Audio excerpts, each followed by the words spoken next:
This is a good list that I've put together, inspired by a couple of others and my own contribution, and I'd like to share this list with you. First, learning the power of purpose. A person who has purpose in their life, they have something to go for, some meaning. One writer described it, for some people it becomes a magnificent obsession. And for you and I, maybe it doesn't need to be that dramatic as a magnificent obsession. But it has to be something that does something to us, something that pulls us, especially into the future. You know, there are many influences on us. One is the influence of the past. Some people are always pulled back by the past. Some people are always pulled aside by the distractions. But here's what's powerful.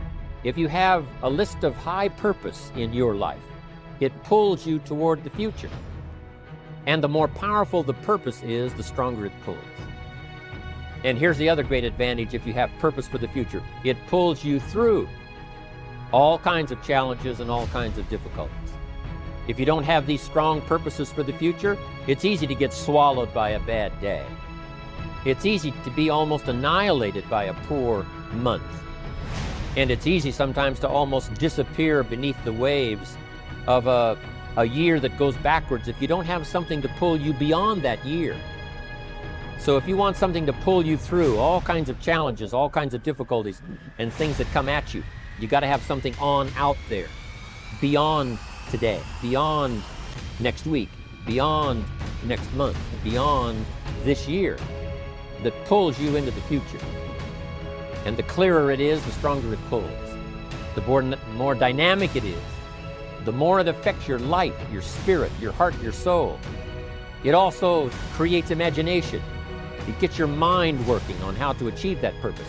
And if your mind will work, and if your heart works, and if your spirit works, and if you have good input, like good ideas, I'm telling you, there isn't anything you can't accomplish. So that's one of the great powers that'll make a variable of you, and that is purpose. Here's the next one, self-confidence. Where does self-confidence come from? And this is the best advice I can give you on that. Not neglecting, first of all, the small daily disciplines. Self-confidence really comes from feeling good about yourself. And one of the best ways to feel good about yourself is at the end of the day to know that you poured it on. You did your best. If you conducted a meeting, you did the best you could. If you made a phone call, it was the best phone call you could possibly make. If you wrote a letter, it wasn't a casual letter, it was your best letter. At the end of those kind of days, when you feel good about yourself, self-confidence starts to rise. You know that if you can have this kind of a good day, you can have another one the next day, and those days become the weeks become the months, and the month becomes a powerful year. Self-confidence comes from the lack of neglect. If you will not neglect to do small daily disciplines, that's where self-confidence comes from. Part of good health is self-confidence. I know I'm going to be healthy. I take the Herbalife products. I eat the apple a day. I walk around the block. I do the jogging on the beach. At the end of the day, when you've really poured it on and you've done all the stuff, self-confidence grows. That self-confidence affects your health. It affects your future. It affects your psyche. So this is true. One of the great powers is self-confidence. Self-confidence means willingness to do whatever it takes to achieve.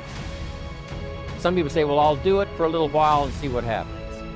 You know, I'll try a couple of things. If that doesn't work, I'm out of here. And all of us know that that kind of person doesn't have much of a future.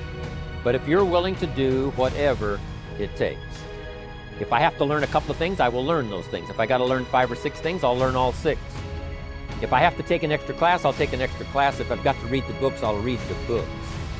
If I have to consult with people who know more than I know, I will do the necessary consulting. Whatever it takes, I will do. That starts to develop unbelievable self-confidence.